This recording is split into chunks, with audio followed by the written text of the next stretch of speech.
Hey, everybody. Dynasty in 30 returns once again. Welcome in one and all.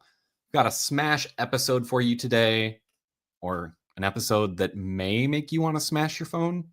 Who knows? But we've got a rookie review. We're going to talk through players that have already hit, players that haven't, and what to expect moving forward.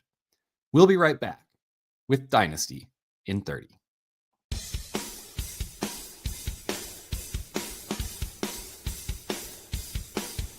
You're watching Dynasty in 30, only on Fantasy Now Plus.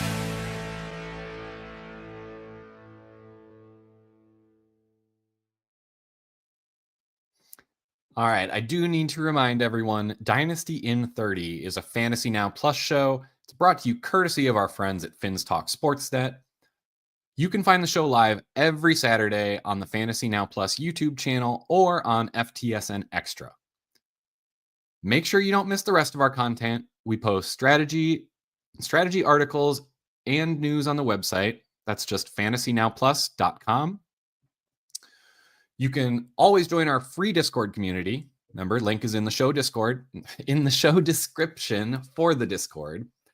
And we've got channels for everybody. All right, anything you want to chat about NFL related, we've got. The staff is always happy to jump in and answer questions. So feel free to make an appearance, say hi, see if it's for you. Our weekly lineup is jam-packed now that we're in full swing for the season. You want to make sure you subscribe so you don't miss a single episode. On Sunday, we've got Bites and Insights with Chef Justin. Monday has Cold Brews and Hot Takes with a Sunday recap. Tuesday has Priority Waivers. Wednesday is a double dip. You get the Start Sit show and the Fantasy Rankings report. Thursday has our DFS show, Get Tilted. Friday brings us the IDP show. And of course, on Saturdays, Dynasty in 30. But back to the topic at hand. We really need to discuss the performance of this rookie class. We've had 4 weeks now. We want to see how their games have translated to the NFL. Some of them have been good. Some of them not so good. So to go quickly through a few, we did see an immediate impact from a few of the obvious folks. Teteroa McMillan, Tyler Warren, for example, they were obvious. A little bit less obvious ones. Emeka Ibuka and Harold Fannin Jr. also jumped onto the screen right away. Now, I'd love if we could just stop right here.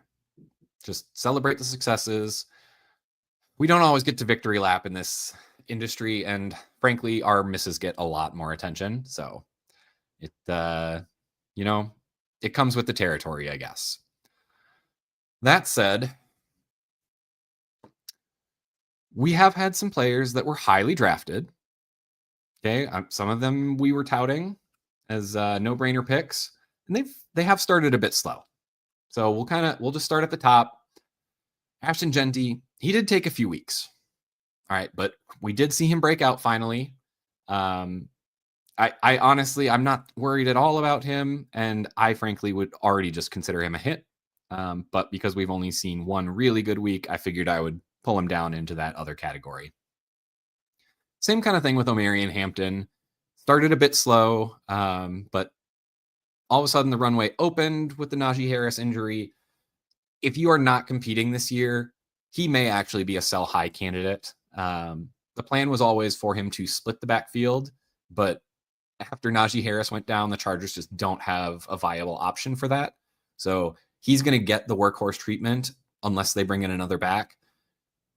He'll have good production, that's for sure, but it's probably going to be above where his career actually levels out at. So if you've got people interested and you're not looking for a championship this year, maybe the rest of your roster is not quite ready. I mean, you did probably have the second rookie pick if you've got Hampton. I would not be opposed to selling him to either pick up a bunch more capital or get some of these injured stars. I mean, Malik Neighbors is out there. Joe Burrow's out there. There are options for you to go use Hampton to improve your roster in the long term without jeopardizing your points for if that's how your draft order is determined. We should probably call in Quinshon Judkins in the same area. I think people expected Judkins to excel. We did have to navigate the off-field situation. Now that that's seemingly behind us, I mean, I don't think there's any question about how he's performed. It's been great when he's been on the field. The Browns clearly trust him, and it seems like they really just want to ride him as much as they can. So we'll see how the usage continues. It did start with kind of the three-headed usage when he was first coming in, but that quickly switched into a bell cow usage. So again, no concerns on Quinshon Judkins.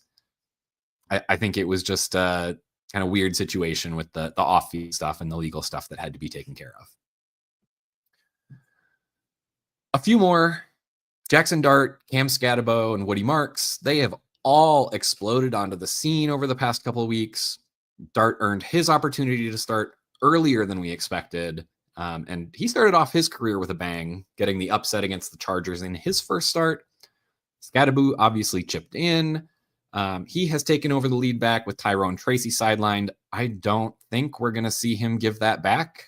I think it's one of those where, sorry, Tyrone, you gave the guy an opportunity and he is just better than you. So expect Scatabo to continue to get plenty of work there even after Tyrone Tracy comes back. Woody Marks, I mean, did not take long for him to jump to the top of the running back hierarchy in Houston. We saw the explosion game last week, multiple touchdowns. I think you're going to see Houston is probably going to try and test his usage. I think it does not sound like we're going to see Joe Mixon back this year from everything that I have seen. They are just very non-committal about the whole thing. So I think what they have on the roster is what they're going to have. Obviously, they like Woody Marks more than Nick Chubb, and it only took 3 weeks to figure that out. Expect Marks to have the lion's share of the backfield moving forward, although I don't think he's going to dominate it the way that we've seen some of the other rookie running backs do so with Genty, Hampton, Judkins. They're still going to use Chubb, but Marks is going to kind of have his 1A role. And frankly, that's what he needs. He's a pass catching back. That's kind of his bread and butter there. So anything he can get on the ground in addition, and it looks like he's going to be taking half-ish of the rushing work now.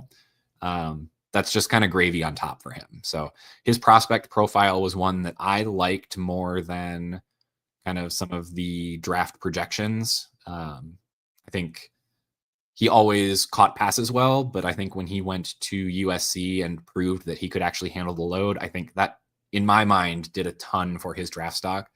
I think he's the type of player now that I don't think Houston's going to be worried about having a third option behind him and Chubb. I think if Chubb goes down with a short-term injury, I think they're happy enough with Woody Marks and what he brings physically that they'll just ride him for a few weeks. We've kind of seen similar situations with guys like Tony Pollard. Tyjae Spears was supposed to be his backup running back, goes on IR to start the season. We've seen Tony Pollard just absolutely dominate that backfield. Sounds like we're actually going to see Tyjae back this week, so that's good for him. But I think that's kind of what you can expect from Woody Marks, is typically he'll be in a somewhat split backfield, more in the lead role. But, I mean, if someone goes down, they're going to trust him. He's proving that he can make plays both on the ground and through the air. So Woody Marks, I've been in on. I'm happy to see him succeed. I don't know that I would consider any of these past few guys that I've mentioned, Dart, Scatabo, or Marks, as surprises. I think we can clearly say, though, that these are more positive outcomes for the prospects. And it is very, very good to see them succeed early. Unfortunately, now we have to get into a little bit more uncomfortable territory. We do have some players that just haven't lived up to draft expectations. A lot of these guys get picked early in the first round, middle of the first round. And when you spend that kind of draft capital on them, you want to be able to plug them in and play them right away and get production. It doesn't always work out that way, and we're here with a few of these guys. So starting kind of from the top of the draft order, Travis Hunter, I think, is the top guy that falls into this. He did get immediate playing time, but he really just hasn't been as involved in the offense as some had hoped. The whole Jacksonville offense has been kind of lackluster. I think people had much, much higher hopes with Liam Cohen coming in. And personally, I don't have too many concerns long-term with Travis Hunter. I think he's just going to end up being one of those prospects that takes a little bit of time to transition into the NFL. Some of that is there's a whole new scheme getting implemented. One thing that I probably did overlook, and I think a bunch of analysts overlooked, is I don't know how to say this, but Shane Waldron is just a wide receiver anchor. There's just no other way to say it. He is killing passing games wherever he goes. I don't have high hopes while he stays there, but I think that's a Shane Waldron issue, not a Travis Hunter issue. We've seen he's got some playmaking ability.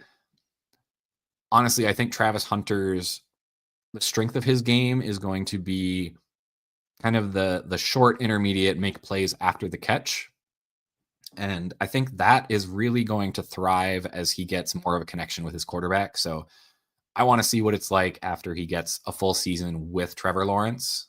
Can they start establishing that connection? Can they, I don't want to put the pressure of can they get a Mahomes and Kelsey type connection out there? But I mean, that's like the top end of what we're looking for is we want them to absolutely trust each other and know what each other are going to do. So Travis Hunter, a bit slow to start, but I think we're good. So go ahead. I'm going to bring on in my good friend Pudge, able to join us this afternoon. Oh my goodness. I am so sorry. I thought it was at 4:30. Nope, you're good. I mean, frankly, we're probably going to just keep going well past that anyway, knowing my history. So Oh, yeah, Lord, I've just been Lord. running through, kind of talking through. I gave the kind of just a quick summary. The guys that hit right away. So the Tet McMillan, Tyler Warrens, Emeka Ibuka. Yes, I did give him his due. Harold Fannin, and then kind of went through some of the guys that are getting there, started a little bit slow. So like the running backs that took a bit to get going. We're now into Travis Hunter was our first guy that really has kind of struggled so far in terms of fantasy impact. So Yeah. I guess my takeaway on Travis is I'm not that worried long term. I think he's got a Shane Waldron problem. But I mean, I think that's the extent of it. I think his skill set's showing, it just isn't being used effectively. He's in the offense and they're giving him targets. They're force feeding him. So he's part of the plan. But the hardest part is there's a Trevor Lawrence problem.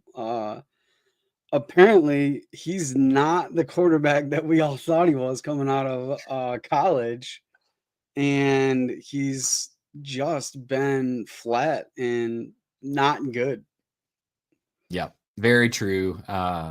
Definitely the second piece of the negative puzzle that's going on there. So hopefully we start to see some of that get a little bit better. I don't know how many more coaches need to see Shane Waldron fail like this. I don't know how he keeps getting hired to run passing games, but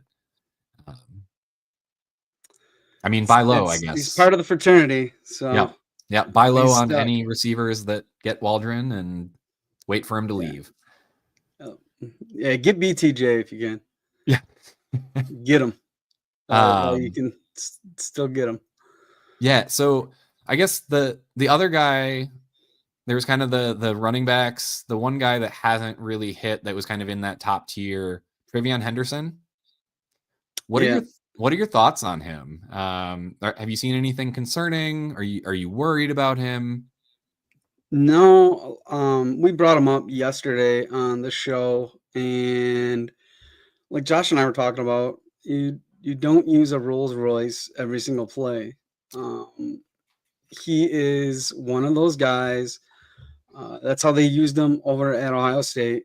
So when you think about a guy like that, you think about Jahmyr Gibbs. They don't use him 90% of the plays like that. A lot of people had the wrong came to the wrong conclusion that RJ Harvey and all these other backs were just going to explode on the scene. No, these guys they're young, they're impressionable, they need to get their their pass protection up to snuff. Yeah. These guys are not polished players, especially from where they're coming from. They're bouncing around, most of them throughout their college careers in the transfer portal now. So that's a big thing. There's no consistency with the coaching. It begs to differ that a lot of people are going to be upset that drafted him in redraft. For the long term, they're going to be okay. This is a dynasty show, so they're going to be all right. Just hold tight. This is a slow and steady wins the race. Oh yeah, that's why I play Dynasty. You're never wrong. You're just early. Right. You just gotta wait. Eventually they'll hit. Like Cortland Sutton, just 8 years in. I mean, hey, even with Trevor Lawrence, give it 6 more years, he'll be good. The Baker He's just got to Mayfield go to another team. Yeah, he's got to go. He's got to do a Baker Mayfield or a Geno Smith or a Indiana Jones. Yeah, I think I'm 100% with you on Henderson. I think this is kind of what we should have expected. This was the most likely outcome this year. We knew the plan was not to pound him in the middle 20 times a game. That's why they have Ramondre Stevenson. They've got Antonio Gibson, who can kind of do a little bit of everything as needed. But like you said, the plan was never to just use Henderson as a workhorse. I think Gibson was a receiver coming out of Memphis. Yep. So people they forget that he's so good at catching balls. Like, do you see him there next year? Probably not. And then that's the Travion Henderson role. But exactly. But people forget that Gibson was a wide receiver at one point in time. Yeah, and maybe Ramondre Stevenson should have done that with that one. What was it, 55-yarder? That might be his go-to career highlight through the air. But just think if Henderson catches that, I think we're having a whole different conversation. So, yeah, absolutely. Let's switch positions to quarterback. Dart obviously got his opportunity to start, has looked good. Cam Ward, though, like what do you make of Cam Ward so far? He was kind of the 101 in the real draft, and the top rookie quarterback option this year. Did people make a mistake? No, because if you look at some of these quarterbacks, they come into the league, and there's a reason why this team is picking first overall, right? Let's not get the cart in front of the horse. Let's back it off a little bit. There's a reason that the Titans were picking 101, and they're going to have another high draft pick that they're going to pick a left tackle next year.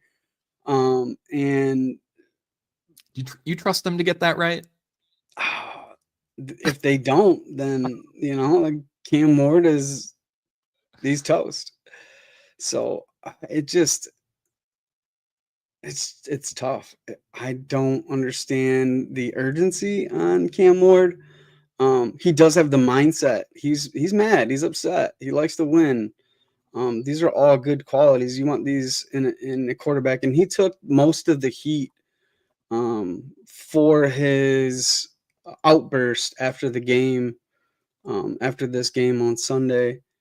So I like what he's doing. I like where his head's at, but he won't be much of anything. He's a pocket passer without a pocket. So that's one thing I wanted to talk about. He's actually looked pretty good on the ground. And I mean, he's got athleticism. It just hasn't been a big part of his game to run enough for fantasy.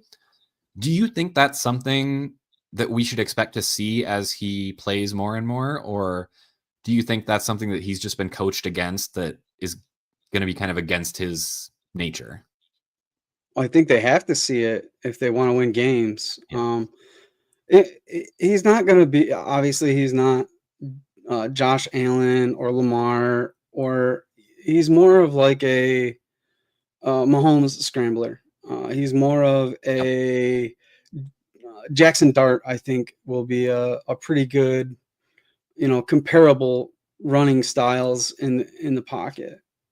He's not a first read scrambler. He's not going to run the read option very much. But yeah, if they want to win some games, they gotta manufacture some of his runs. Yeah, I mean they got to figure out something to move the ball. It's been kind of brutal the last few weeks, but we'll see if they can pull it together here in week 5. Kinda. Yeah. I'm trying to be generous. He's a rookie. Look at his weapons too, though. It's sad. Are you taking a shot at my boy Alec? No, he's like the only bright spot on that roster besides, Tony Pollard can't carry the ball every single play, but yeah, luckily they're getting Spears back, it looks like, this week, so hopefully that'll add someone else they can rely on a little bit. But other element, a little speed to their game that Calvin Ridley's not bringing.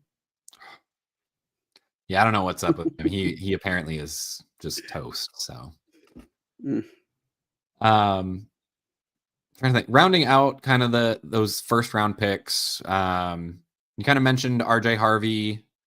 Where are you falling on him? Like, is this something we should be concerned about? I know people were kind of, they threw around the Joker term right away and got all excited. I wasn't big. I was very low on RJ Harvey coming into the draft. We've got people that are getting rid of Kyren Williams before he signed his second contract with the Rams. He's 25 years old. That's like the same age as RJ Harvey. Yeah. Let's take those guys that have a little bit of a resume. Like I said, RJ Harvey, he's a good shifty little back. But I didn't see a path for him in that offense yet.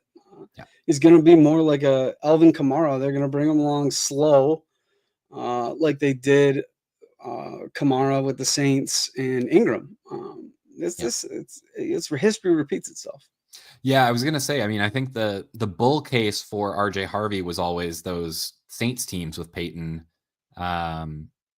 where they were just so effective on the ground that they were able to support 2 running backs. I think it definitely seems like Denver's taken a little bit of a step back offensively this year.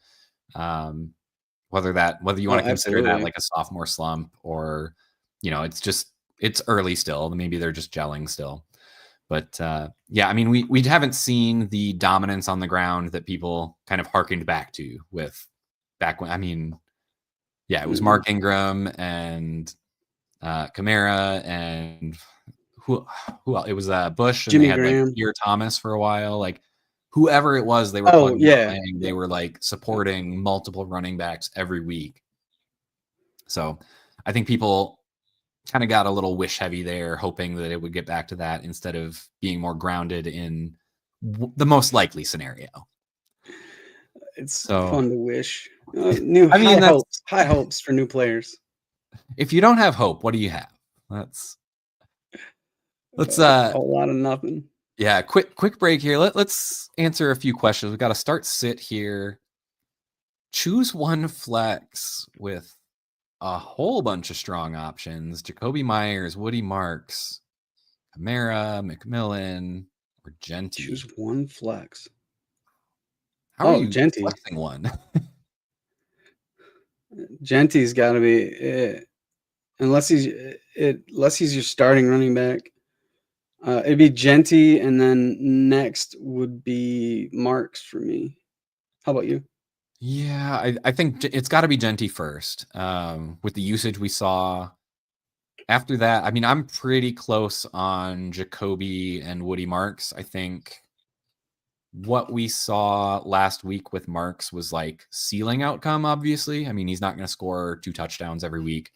I'm a little bit concerned about like Brock Bowers and Michael Mayer coming back from a concussion. I'm not sure how involved they're going to be. So it could be a sneaky week where Jacoby Myers gets like 30+% target share, as Bowers still kind of is trying to manage his knee injury. Yeah. Yeah, it sounds like, I mean, anything between Genty, Myers, Woody Marks, I think those are all good options.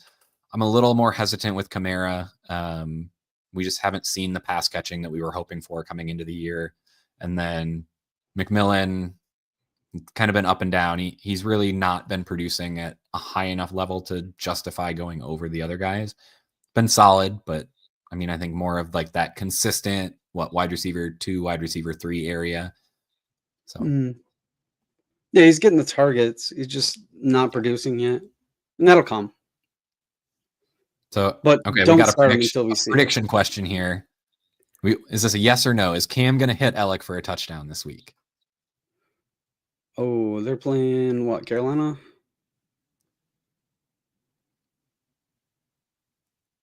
Yes.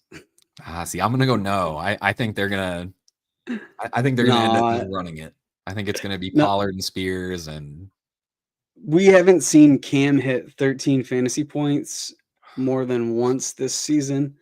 So I'm going to go with no. Yeah, no. All right, got one more coming in. Is Fannin a sleeper? I mean, I'm going to say no, he's not a sleeper. He's a fantasy starter. Yeah, he's if you follow the show, Will and I are very high on Mr. Harold Fannin Jr. We were huge on him coming out. I actually wrote an article with him and Woody Marks in it earlier in the season before the draft, guys to watch, and he was one of them. He did unreal things in college football, things that wide receivers don't do. Albeit it was for Bowling Green, but they did play Penn State, Bowling Green, and he still put everybody up knew what was coming. Yeah, he put up a ton of points against Penn State and Abdul Carter. So, yeah, I think just to kind of piggyback on that, we know what we're expecting out of tight end week in, week out. If you don't have the Brock Bowers, the Trey McBride, I mean, I'm trying to think who's been wide receiver 3 this year. So Laporte has been disappointing. Juwan Johnson was good for a few games, but kind of has slowed down. I mean, after the first couple, you're looking for touchdowns. But I mean, I think Harold Fannin kind of splits that difference where he is very involved in the game plans. He's definitely a focal point of that offense. And good call. Warren's out there with Kittle on IR. But Tyler Warren, I think, has kind of been almost that tight end 3 that has just been mostly consistent. But after that, you aren't getting the consistency. So you want the guys who can get the opportunity needed to make some big plays. And I think Harold Fannin's been getting, 6, 7, 8 targets. You check and see. I didn't mean to cut you off. Well, check and see if you can get Ertz. If you can get Ertz real cheap in a trade, he had a couple of bad weeks with Mariota, and I realized that they're overseas, but just check the temperature on him because he's gonna have a good season rest of the season. He started out really well, and I think he's gonna have a pretty good season rest of the year. So let's shift gears a little bit here, Pudge. We've talked kind of the successes, the slow starters, kind of been preaching patience. What would you say if someone is forcing you to pick who's going to break out next at the skill position players? Like who, not necessarily the highly drafted guys, but I mean, Woody Marks wasn't particularly highly drafted this year. he was a guy we were in on, and like it's been awesome to see that come to fruition. But who would you say, if you had to pick one, let's say one per position at the skill position, so running back, receiver, and tight end, who is your next breakout? Well, for quarterback, you want to go quarterback, or you just want to go running back, wide receiver, tight end? I was kind of skipping quarterback because Yeah, I think my okay, answer for good. quarterback is no one. Good, because I was gonna say Cam Ward, because he's That's the only fair. one, or Jackson Dart. But Yeah. so running back, going back to running back. So Judkins has already, hit the scene. Yeah. He's already broken out. Let's say Hampton has already hit the scene, for all intents and purposes. Woody is on the brink right there. Woody Marks is taking over that job in Houston. He's got all the passing down work. Yeah. He is going to rule third downs, and CJ Stroud is under pressure every single week with that offensive line. So he's going to get a lot of dump offs. You've already seen his target share. It's already up there. So I'm going to say Woody Marks is my next. But if that's cheating, I will say Big Shell Tootin. Okay. Yeah, so I'm kind of considering Marks to have broken out last week. I think it would be a competition between two for me. I think we've been hearing some rumblings about Brashard Smith in Kansas City. We haven't really Yes. seen anything good come out of that running back room so far. And I mean, I think they're going to try something. I think they're going to give him a shot. And so if you're looking for that Woody Marks kind of out of nowhere, like all of a sudden you've got an RB2, I think Brashard Smith's probably that guy. I agree with the Tootin take as well, though. I mean, I think people were more in on Tootin. He's been playing a little bit more. He's obviously got that big playability. So I think if you're looking for someone that, you're willing to pay a little bit more for, I think Tootin's that guy. If you're looking for like, who can I get for nearly free? It's got to be Brashard Smith. In shallow leagues, Brashard Smith is probably on waivers. Yeah. He's, he's one of those that like, yeah, especially with how little he's done so far. Sounds like they like him. They want to get him involved, but just hasn't been able to get worked into the plan yet. I do want to point out, I intentionally left Jadon Blue out after his preseason hype got kind of out of control. I mean, I never really saw it for him. I was always on the Woody Marks ahead of Jadon Blue, just because of the prospect profile. I don't think Blue has a good profile. He didn't have a good production output in college. I think it's one of those where he's just kind of the flashy toy that can go real fast, but yeah, it's he's like a 2-2 Atwell for me. He's gonna have a game a couple times a year, and it's gonna be cool, but he's gonna be on injury, whatever, for most of it, and just a gadget player. Yeah, from time to time. Yeah, I'm with you. So if you do have Blue, I definitely had some shares that I was picking up kind of in that third round range when he started to get some buzz. Once he was inactive for a few weeks, though, I'm over it. If he can't even get active for the game day, I'm not going to waste my time there. But with all the rumblings coming out, it sounds like he will be active this week. You may hit a sell opportunity, guys. So if you do have him, frankly, I'd take a third for him and just re-roll, try and hit next year. Mm-hmm. You can get anything better than that.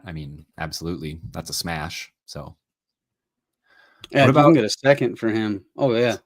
Yeah. Wheels up. That'd be nice. So if we move to wide receiver, do you have kind of a breakout wide receiver that you're expecting to see over the next few weeks? And he's probably not on your list, but it's Isaiah Bond. I like it. Isaiah Bond, if you look at his, all right, so 1 week before the season, he was signed. He had the legal trouble. This is a fantasy show. We're not a legal show. Whatever he did, he did. Whatever he didn't do, he didn't do. We don't know. We weren't there. So, as a fantasy player, I love his usage. And this week, they got a couple guys that are going to be out of the lineup. So you could see Dylan Gabriel and Isaiah Bond become a thing very, very soon. His target share, I want to say it's creeping up towards 15, 20%. Right now, I think he had 6 targets last week, and he doubled in snap percentage. So they really like him. He's a burner. He can win you a week. Yeah. If they use him. So he's my next breakout. Okay. I don't consider those first round guys or fringe first round guys like Luther Burden or Matthew Golden breakouts. I was going to say, so those guys will. Those were kind of, I think I was going to choose Luther Burden just with how little he did, except for the one game. Was it the Dallas game? 2 weeks ago. Yep. Where he got, I mean, it was only 3 targets, I think, but huge yardage, scored a touchdown. Yeah. So, I mean, I would say between Burden and Golden, like not really breakouts per se, because they were drafted pretty highly, but I fully expect them to blow up here. The Packers offense this year is built to throw the ball deep. There have been so many close calls with Golden so far. It's going to start hitting. They're going to start catching it. And when he catches those, it's going to be good. Yeah, I really think that's going to be the next big thing. Yeah, I think with Burden, I kind of look at the fact that Colston Loveland hasn't produced either, and like because both of them were so highly drafted, I mean, I was in on both of them before the season. To me, it seems like it's more of a culture thing with the Bears at the moment. I think Ben Johnson's trying to force his rookies to earn it, but I don't think that's going to stop them. I think it's just been slowing them down. So I'm still buying into the Bears. I think Caleb Williams has looked okay. I mean, I think he's had some good fantasy outputs, but yeah, as far as throwing the ball, he's middle of the pack right there.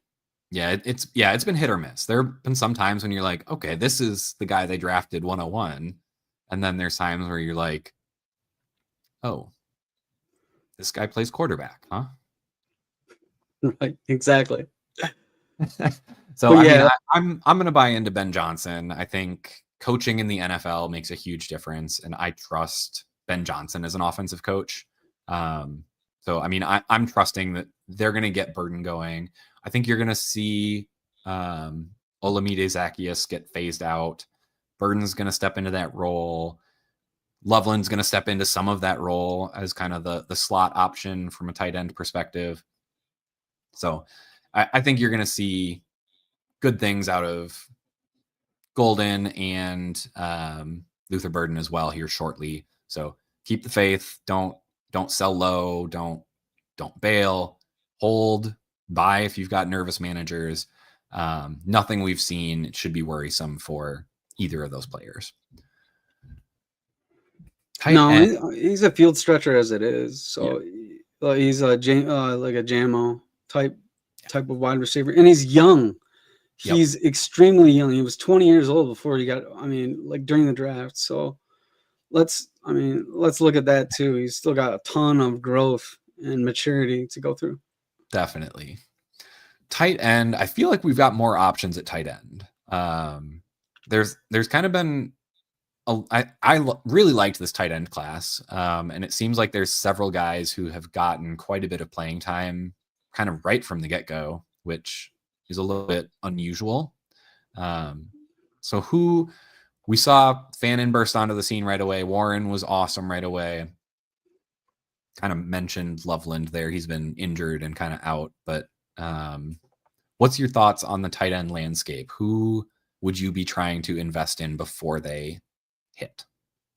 So right now, I am all about Mason Taylor. Okay. So Mason Taylor, the tight end, the rookie tight end for the Jets. That's one of the positions that Fields likes to hyper target. His dad is a Hall of Famer. He is another young one. He was also 20 years old during the draft, 21 years old now. But his snap percentage just keeps on growing and growing. He's on the field 81% of the time. That's a lot, especially for a tight end. And that means he's part of the offense. He's going to be run blocking. He's going to be catching the ball. So let's get out there and get you some Mason Taylor before you can't get any more. Yeah, I like that call. I think I would have considered either Arroyo or Gadsden out in LA. I think both have kind of shown flashes. I just think the usage that we've seen from Mason Taylor has kind of outdoes both of them. They're still kind of competing in their tight end rooms to really establish themselves as the top option. You got AJ Barner with Arroyo there. Gadsden, he's got a lot of target competition. Yeah, with McConkey and Allen and Quentin Johnston. 100%. So it's kind of like Kittle was last year or 2 years ago. They had so many pass catchers in Devo and Ayuk and CMC that he's going to fall off on weeks, but he's going to also have weeks like he did last week. Yep. Yeah. So I agree with you there. Yeah. The one thing that brings up a good point with Mason Taylor is just like, he probably is, I don't want to say 2. I think he's probably the 3rd option in that passing game. I'm going to give 2 to Breece Hall, hopefully. Fingers crossed. Breece Hall. I don't think it's going to be Josh Reynolds, but maybe. Yeah. He's healthy now, so we'll see. But I don't see that being a very fruitful wide receiver 2. Yeah, I think if you're looking for tight end this year from the rookies, I think your best bet's probably Mason Taylor. I really liked him as a player. I will say during the pre-draft, I was lower than most on Mason Taylor. I did not like his production profile, but it looks like they are not worried about getting him involved in the passing game. So that kind of alleviates that concern. His yards per route run were they were very low in college. And I think some of that probably made it a little bit deceiving because he really is a very good all-around tight end. So my guess is he got onto the field a lot earlier in his career blocking and then getting some like leak out routes that, you're not really going to get targeted all that often there. Or if you do, it's going to be for low yardage. So I'm glad to see that his usage is going up. I think it bodes really, really well for his future. And to hit on Arroyo, his snap percentage the first game out there, as a rookie, 30%. This past week it was 54.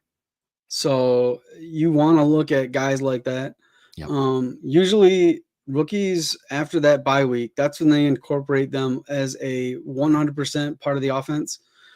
This is just like an audition. This is like a soft opening for a restaurant. Look at it that way for a lot of these rookies. Yep. I am 100% with you there. Looks like. And I love Arroyo. He's a dog. He's an absolute maniac. Yeah, a couple questions here, I think, before we wrap up. Start Fannin, drop Franklin for Bond. I would not drop Franklin for Bond. I like the usage we've seen out of Troy Franklin. I think he's growing into at least 80% of the receiver they hoped he was going to be.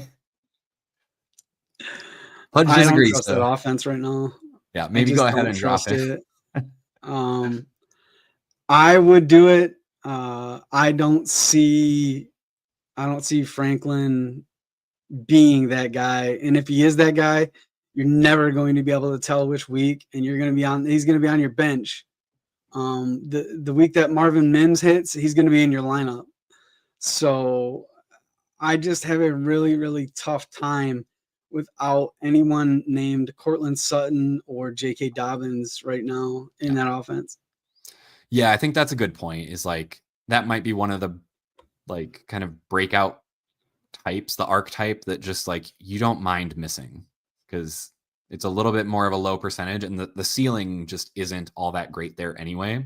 Even if he does kind of ascend to that second pass catching option, it's, you know, the offense hasn't really been clicking. But so it sounds like I personally prefer Franklin over Bond. Looks like Pudge would prefer Bond, which I would agree Bond probably has more upside. But yeah, let's see. Hampton or JSN? I mean, wow. Hampton or JSN? I mean, both of those are like. The starters are CMC, Hampton, Brees, and Scooby Doo. I mean, I know I was doing my projections earlier today. I know I have JSN projected for over 100 yards, which sounds crazy. I have to. Who are they playing this? Who's LA playing? Are they playing the? They're playing Washington. Yeah. So. Wow. That is a really tough one, but I think it's a no lose situation. I'd probably lean JSN for safety. Just because we've seen how just dominantly involved he is with that offense. Hampton being a rookie, like you never know if we've just been seeing kind of the high end of his output versus like maybe he's going to regress to the mean. If I have two good options, I'm going to take the safer one, just the way that I play. And JSN is going against Tampa Bay. If you can beat Tampa Bay, it's going to be through the air. So he's a safer bet. I also like playing number one wide receivers in my flex spot more than I like playing running backs. That's one of my go-to techniques. It's worked for me in the past, but I always like that floor in my flex spot. One quick one before we go. Isaac Guerrero, fully irrelevant? Correct. Yes, I'm with you.